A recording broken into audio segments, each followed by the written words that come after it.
From Mamamia, welcome to The Spill, your daily pop culture fix. I'm Ksenia Lukic. And I'm Laura Brodnick. And on today's show, we are going to break down the reunion that just lit up social media and gave some epic nostalgic vibes. And we are also going to be breaking down the Nicola Peltz and Brooklyn Beckham vow renewal.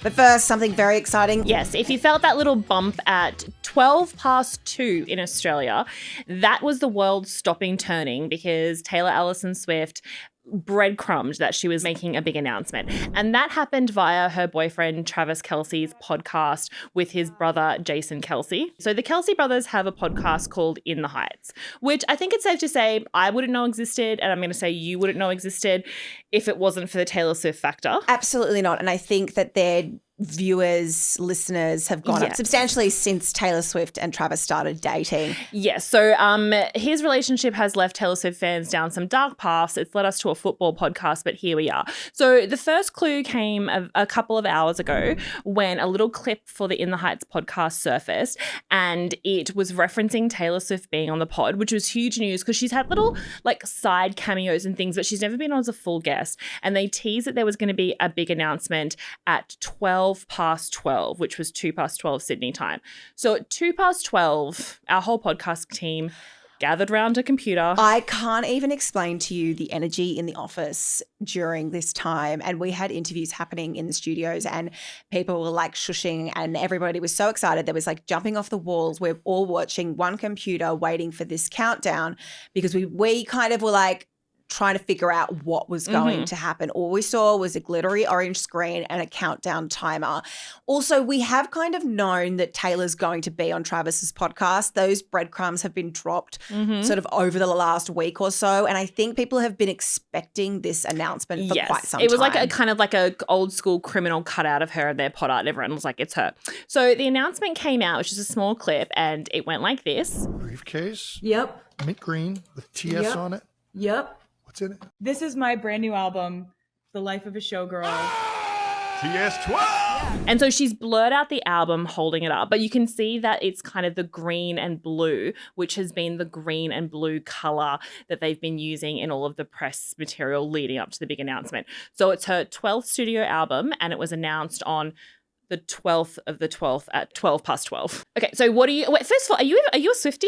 I like Taylor Swift, but I'm not as like for me I was more excited by the energy in the office than I was about the actual announcement. Right. Like I love her music. But I don't think I have like intense fandom for anyone particularly the way that people obsess about Taylor Swift.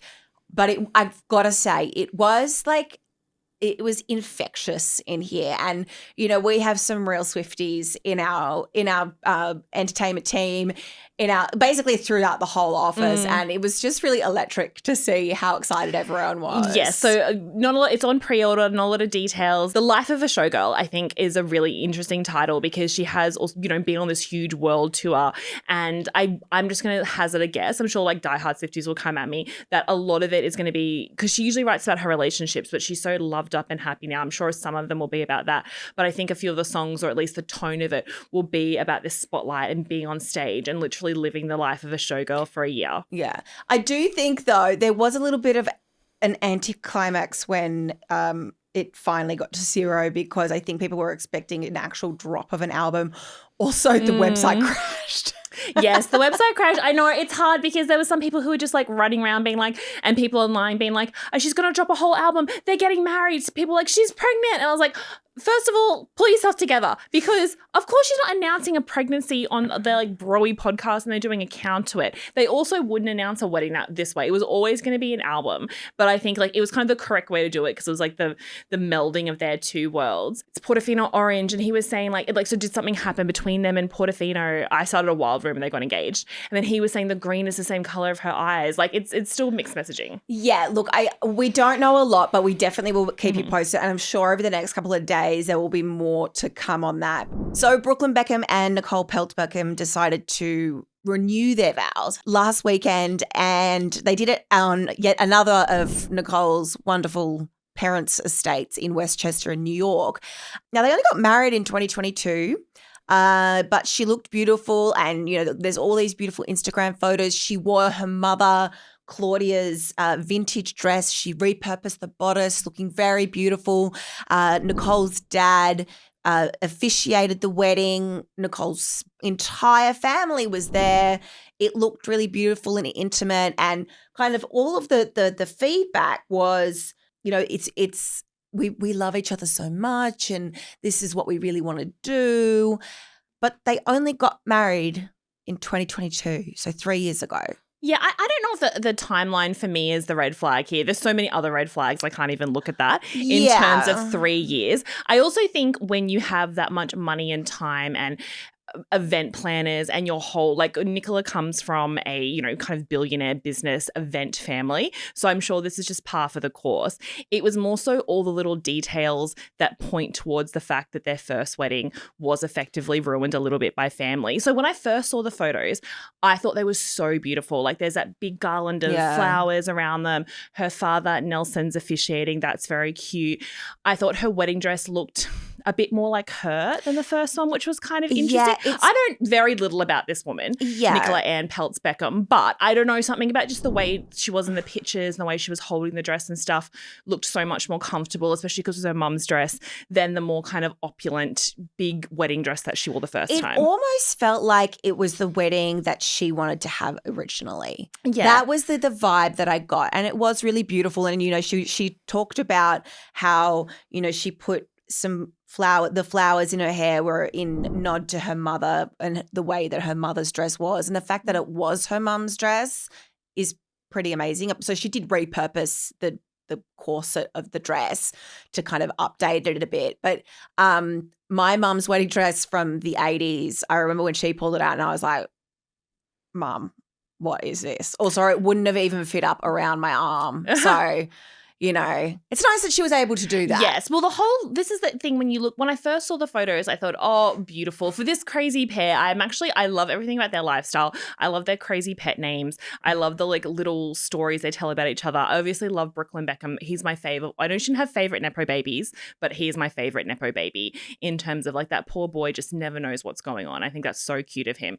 But the more I looked at the pictures, the more they were just a huge love letter to her family as much as it was a love letter to Brooklyn. So it was this is my mother's dress and my father is marrying us. I'm doing my hair the same way as my mother and my siblings are all standing around us. And this is a tribute to our family, which is very telling of the situation between these two famous families. The other thing I thought when I first saw the photos was I thought it was just more of a little intimate family gathering, which then made more sense to me that the Beckham family weren't there, because I thought they're with Nicola's family on their yeah.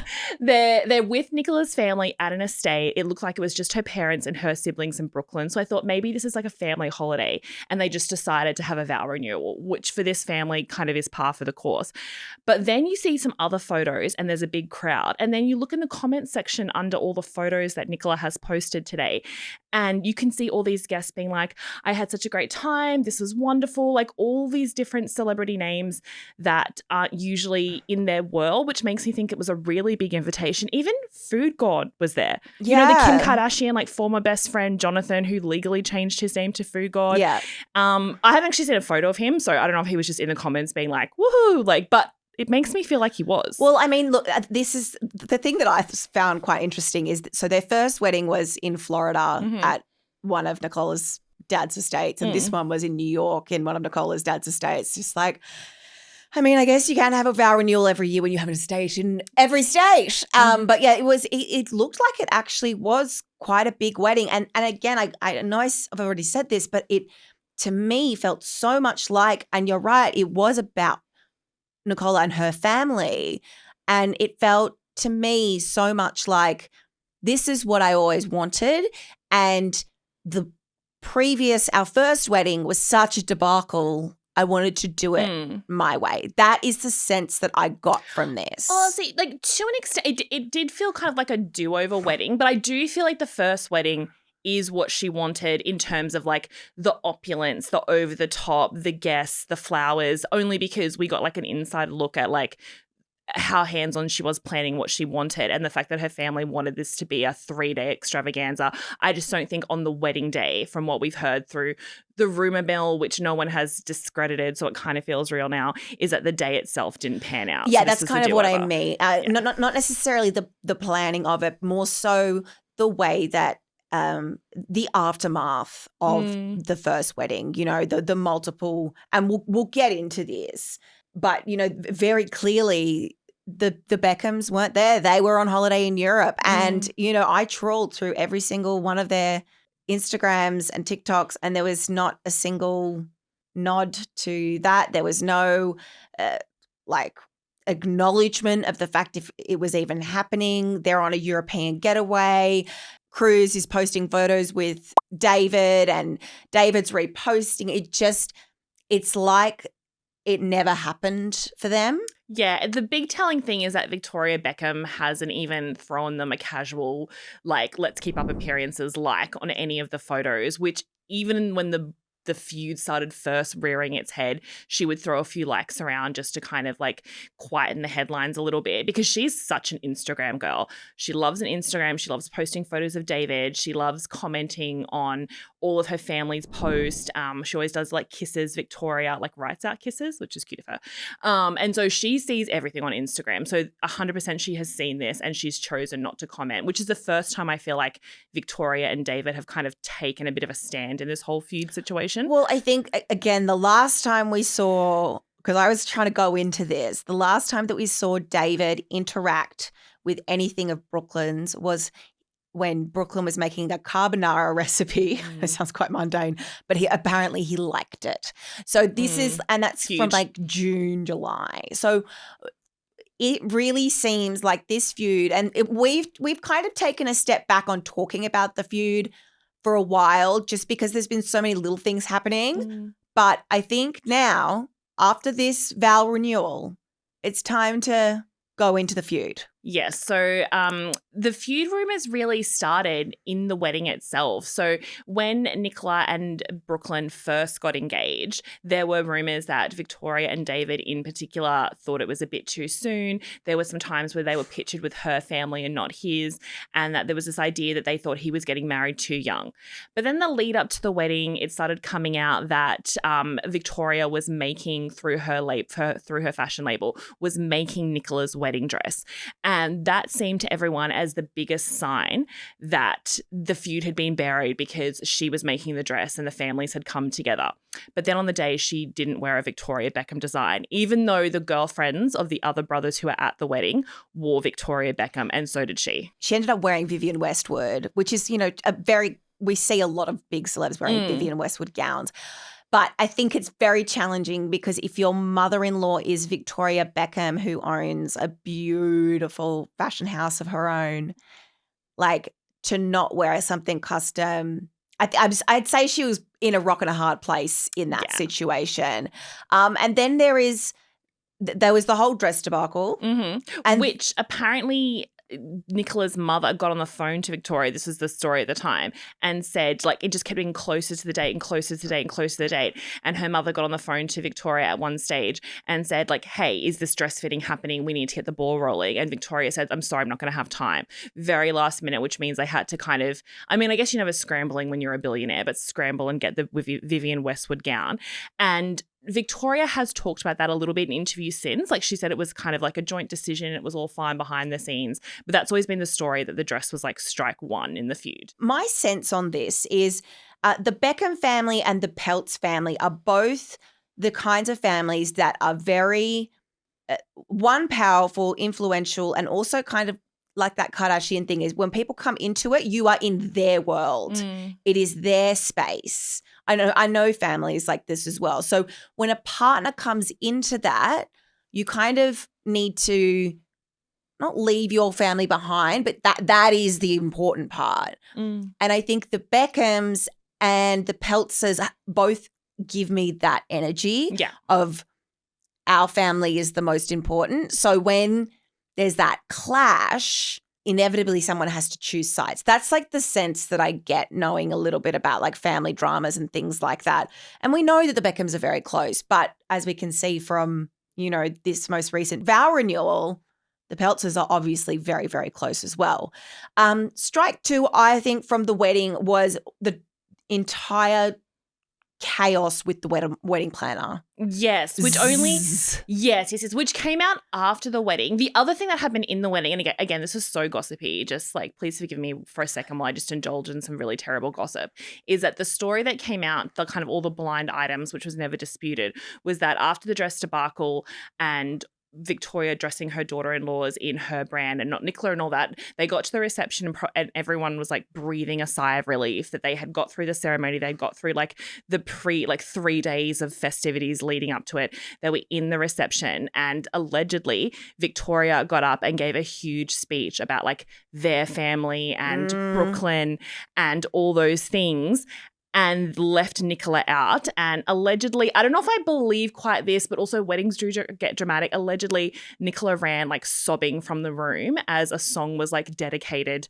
to the Beckham family and they all came out to dance. And she was like, my wedding's been ruined. So see, this is what I'm saying. It is like there can only be, particularly in a family like this, it feels like there's like either a matriarch or patriarch. In the Beckhams, we've got a very strong Victoria Beckham, who is very much the matriarch of her family. She has her 3 boys and a daughter. We've got David, very strong patriarch, but it is very much that is their close-knit. That is their vibe.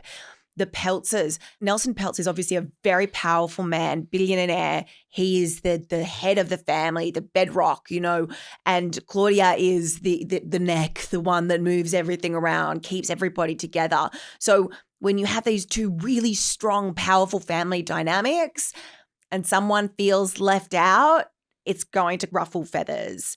For me, so there was the big thing was Preston Bailey, who was the original wedding planner. Mm-hmm. He left 6 weeks. He bowed out 6 weeks before the actual wedding.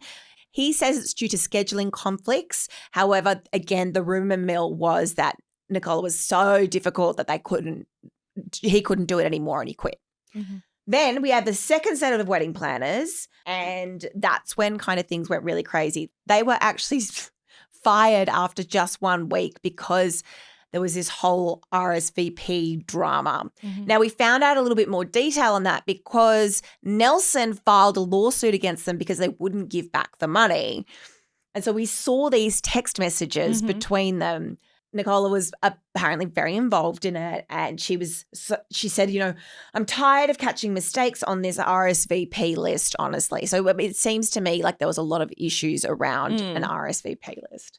Finally, there's the third wedding planner, Michelle Rago, and that's like a week before the wedding, and that's what happened. So, 3 different sets of wedding planners is stressful for anybody, let alone when you're so much in the public eye. And there was a lot of gossip around the time that it was because Nicola was so difficult and Victoria and her didn't get along. Victoria wanted this, Nicola didn't want that. Again, it's almost like, Victoria trying to put her foot down and Nicola pushing back and that kind of starting things. And then Brooklyn taking a side. And again, I'm projecting here. I don't know exactly what the dynamics are. But as this feud has developed over the last 3 years, it's gotten worse and worse, particularly, I would say, this year. Yeah. For a while there, I think the wedding planner drama kind of overshadowed the family drama between the 2 of them, because when all of those text messages were released for the Daily Mail, because when they were going back and forth of the lawsuit, they had to make the text messages part of the legal findings, which means the Daily Mail found them, printed them in full. And you can kind of see there's tensions behind the scenes, and Nicola is like really in the weeds with the wedding planners. Like Lewis Hamilton gets drawn into it because he told them personally he couldn't come, and she's like, so explain to me why it's on the RSVP list. Brooklyn gets drawn into it because he wanted to have a burger that was wrapped in lettuce for the ladies and then like a big meat burger for the men, and it was a great idea. And I think that's the only time he dipped his toe into wedding planning. And in the text messages, Nicola's like, don't talk to him about planning. He doesn't know what's going on. That's a terrible idea. And I was like, that poor boy is just like trying to be part of his own wedding with his terrible.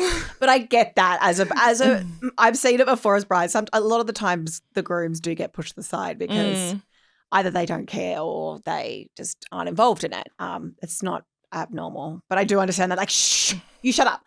Now, what we really want, like, I kind of respect that a little bit. Yeah, and then the back and forth about like money missing, things not planned. And interestingly is that when the whole thing blew up, the Peltz family put out a statement, was both a legal statement that was then made public, where they were like, Nicola gave these wedding planners, Nicole and Ariana, the opportunity of a lifetime to plan, like, essentially they were kind of calling it like a royal wedding, which it kind of was between these very famous families.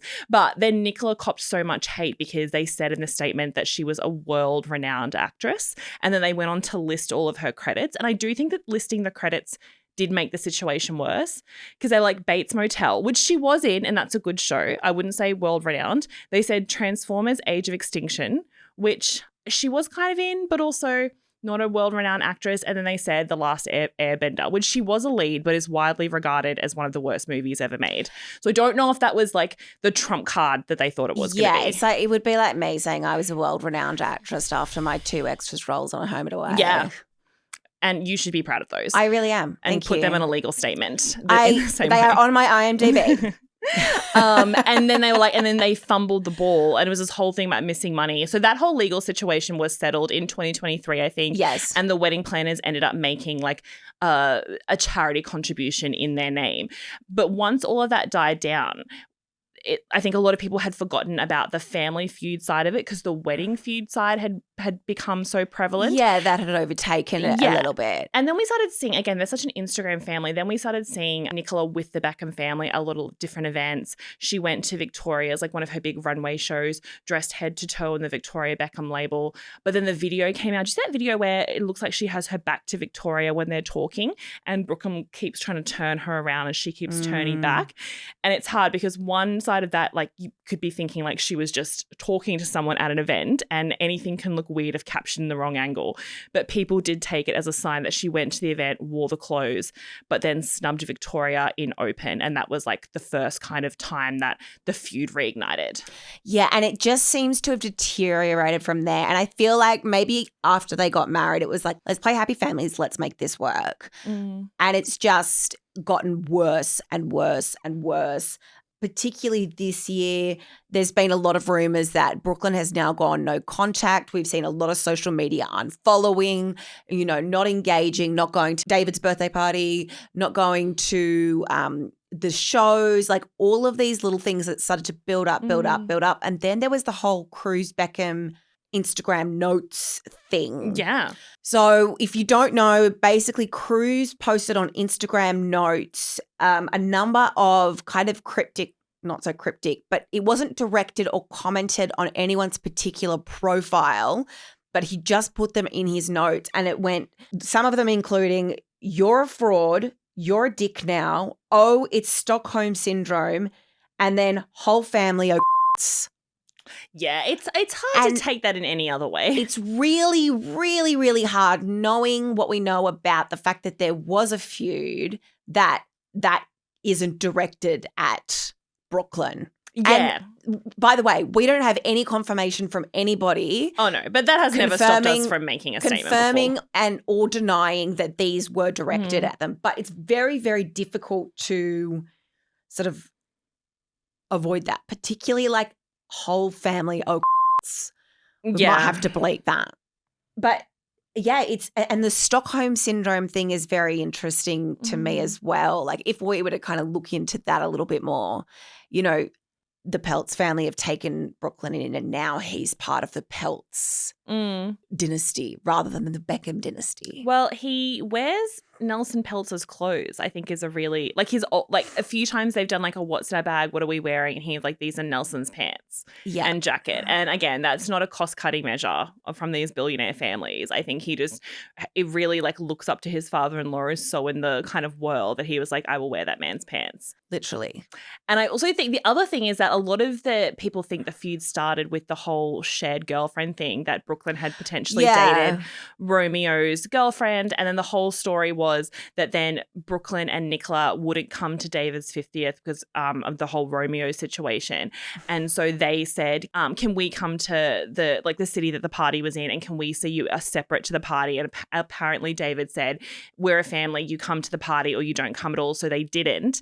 And then David posted a photo with Romeo and Cruz, his two other sons, and on a fishing trip, and then said in the caption along the lines of, this is all I wish for my birthday, with my sons out camping and fishing. And Brooklyn was like very notably not in the picture, which again is hard to be like, I don't think it was a smackdown to Brooklyn. I think it was kind of just a dad being like, this is what I wanted for my birthday and I'm going to post it because David Beckham loves an Instagram post. But it just was this huge kind of flag to the world that the feud was happening. Yeah, and it was interesting, we saw on Father's Day earlier this year, UK Father's Day, he posted photos with all of his kids, including Brooklyn.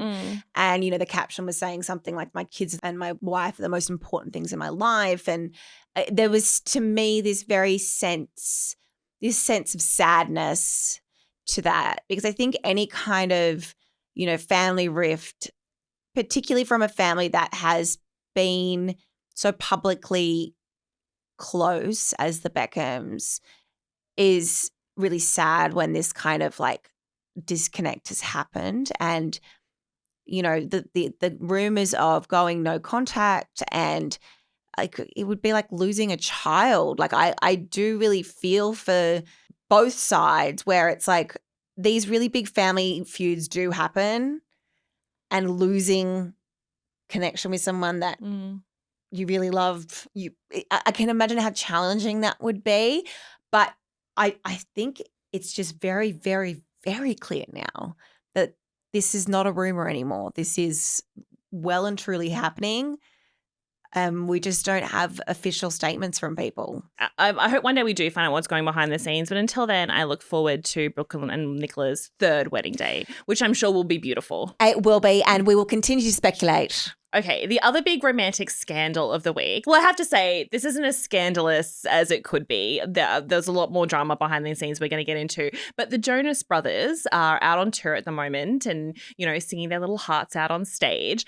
And they've been bringing out a few different guest performers, which has been lovely. But a couple of days ago, they brought out one performer that fans just died over, and that was Demi Lovato. Demi Lovato. Now, we, both of us, are slightly older millennials, and if you don't know, which you will if you have been on socials, Demi and Joe were both in Camp Rock, a iconic Disney movie from 2008, which has some of the cringiest moments in a Disney movie that I've ever seen, but just like are really funny and bring me a lot of joy. But they had these big songs in Camp Rock 1 and Camp Rock 2, and they sang them on stage. Demi looked stunning. She was wearing, I was like, where did those jeans come from? Because I wanted to buy them because they were so gorgeous. I was like, I'm not going to be able to afford them. If you want to know, they're Acne jeans, and they've been sold out for like 2 years. So Oh, well, but they were like $1,500 jeans, so yes. That probably wasn't going to happen. So Demi came out on stage and there was a huge reaction from the audience. And obviously we know the law. They were both Disney kids. They were friends for a very long time. I believe it was the cinematic masterpiece Camp Rock 2 where they decided to date, and they were together for a few months and they broke up. And I think Disney fans have held that in their hearts ever since. But as you're saying, we saw this, like I saw it pop up and I knew what a monumental occasion it was, but I didn't in my brain I knew, but my heart didn't know, as some fans did. So that's why we're going to bring in our producer, Manisha, who is on the mic, because you're a diehard fan of the Jonas Brothers. Are you aware are you okay to admit that publicly? Oh, I'm okay to admit it publicly. Okay. Oh, it's well known. I was at that concert. I was in the mosh pit last year. Oh, really? Yeah, I'm a Jonas Brothers diehard. I have loved Joe from the beginning of time. So this is a really big deal to me and my fandom that I'm a part of. Why Joe, though? Because I know everyone has their Jonas brother. Is it because he's meant to be kind of Joe's the hottest, surely? I guess so. Well, you do mention the cinematic masterpiece, Camp Rock 2. I mean, Joe is the star of Camp Rock. Is he? Never seen it. He's the lead. He was cast, and then his brothers actually got brought in after because the Jonas brother dad negotiated a bit of a deal that the other two were going to be in it. He's the lead. He's the one who has the romantic arc with Demi, and that is what the fans, I mean, it is a cinematic masterpiece to us. I don't want to say it's our Grease, but it's in because I'm going to get crucified. But you can say it, live your truth. I can live my truth. It's that High School Musical era, Camp Rock era, where you see that on-screen chemistry and they're singing these beautiful songs to each other and you're like, God, I hope that love is real. And that love was real for 2 months, which is huge. 2 months. 2 months. I guess in your early 20s, but isn't the story that they got together and had a very serious talk about how it would affect their friendship, which I've got to say, I don't believe, given their ages, they sat down, had this mature, this is something that a PR has told them to say later. Yeah. But Joe has also said that he broke up with Demi. Yeah, apparently it was over text message. That is a real thing with him. Did he break up with her over text message? I think that's Taylor Swift. Yeah, I don't yeah. think that happened with Demi. No. I saw that somewhere. There is this very iconic, because they were friends for a really good time, and there's this really iconic video of them singing Wouldn't Change a Thing, which is one of the songs that they sang in this clip that's gone viral. Yeah. And they're singing it, and it's right after they've gone through a breakup. And this is a song about, you know, I wouldn't change a thing, but we can't make it work. And they're singing that while going through a breakup, and I think it just makes your heart pour out for her. You're Honestly, like, Disney made her do it. I have to say, when we were in our production meeting this morning, like, Mon was like, literally, we're talking about, okay, which story we want to talk about this. Mon was like, yes, we have to talk about it. It was so good. And we were like, Mon has to be involved in this episode because this is why, because you and I don't understand the excitement and the nostalgia. And like, I saw a lot of like comments on socials of people being like, this healed my inner child. So like, talk me through that. So I think I actually had that written down. I was like, healed my inner child, Okay. saved my teenage angst. Because you kind of like, we've gone on a journey with them. Like I was a little teenager, romanticizing their love. And then now it's like they've both gone through so much. Demi had a really hard time in her 20s. She battled with, eating disorders, mental health issues, addiction. Now she's really happy. She's just freshly married. They have a dog called Pickle. They seem really happy. Joe's like obviously been through divorce and lots of stuff going on there. And it's just really nice to be like, they've grown up, we've grown up, they're back on stage, happy family. She's really good friends with the Nick Jonas as well. They used to have a record label together. So it's just wow. Yeah, 2015 record label. A lot of rumors about whether there was something there, which we won't go into. Oh my God, she dated brothers? That's very in the zeitgeist of her. Very Summer I Turned Pretty. She didn't actually date him, but there was a lot of like, she didn't go to the wedding because she's actually in love with Nick. But anyway, so God, I hope that's true. That's great celebrity gossip. Because this is my only thing, Manisha. I don't mean to shit on your fandom and your generation, but everyone was like, oh my God, they're back on stage together. And in my mind, I was like, but haven't they always kind of been okay with each other? Like, haven't they been friendly over the years? They've been pictured at events together. They said they had this really lovely breakup and they've been there for each other. Part of me was like, talk to me when Taylor Swift comes out on stage. Do you know what I mean? Like, with them. Well, Taylor Swift actually, her and Joe, I think she bought They're a present okay for now. his baby. Yeah. But I think it's something different about visually seeing them, bringing it back to that song. Like that song, This Is Me, is so emotive. Like you haven't seen Camp Rock, which you really should, Laura, but the pinnacle of this movie. It does sound like a campy movie that I would love. The pinnacle of the movie is she comes out and she sings This Is Me and she's this girl who's been so hard done by, and then he comes out and they do the bridge together. And I think just seeing them as adults just reclaiming this beautiful moment. Well, Joe says he's like, I haven't sung this song in over 10 years. Yeah. And like, I think it's that's like a big part. It's not necessarily that she was on the stage, it's that they sang those songs. That moment in time. Because I also think that he is trying to redo his image from this heartbreaker, right? And I know this all happened when they were early teens, so we can't hold, like, he's a man in his 30s now. But there was that whole thing. So the text message I think you're talking about is when Taylor Swift said that he broke up with her in a 25-second phone call. Okay. And basically called her and said, we're done. And then she went on the Ellen DeGeneres show. Am I repeating your culture correctly? Correct. She wrote Forever and Always about this. Yeah. Like that song is about him, and basically she was like, one day I won't even remember a boy who broke my heart in a 25-second phone call or something like that is the quote. Yeah. Okay. I feel like he's mended bridges with Taylor Swift. He is now, like, he and Demi Lovato are out on stage, like, making things better. He recently said that he and Sophie Turner, after that whole debacle, is in, like, they're in a really good place and they're co-parenting together. Is he just trying to do, like, because he was seen as, like, a heartbreaker, right? Is he trying to do, like, a redemption?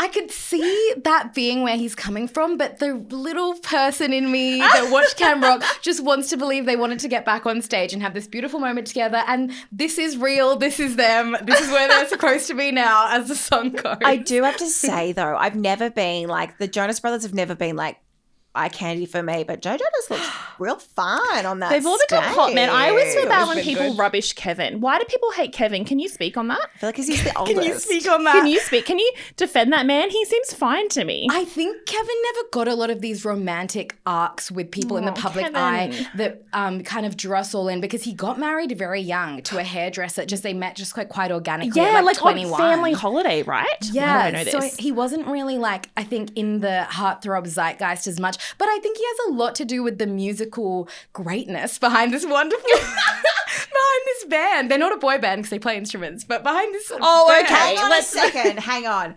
Hanson always got told that they were a boy band, but they play their instruments. And I remember when I was a kid, I was so obsessed with Hanson, and my family made fun of me because they were like, he doesn't play the drums. Zach doesn't play the drums. And I was like, yes, he does. They play their instruments is live. triggering for I've me. seen them live and they're great musicians.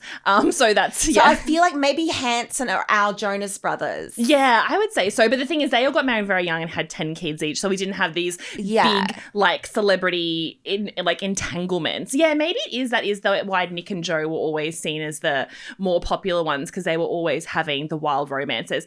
Just this week, or like recently, Selena Gomez went on Jake Shane's podcast, who I love because he just has this thing of like, I'm just a fan. I'm going to ask you all these inappropriate questions. But he was asking a really light question about how she and Taylor Swift became best friends. And you can see Selena starts laughing and she was like, I love that you don't know this. And she's like, we dated the Jonas Brothers. She's like, I dated Joe.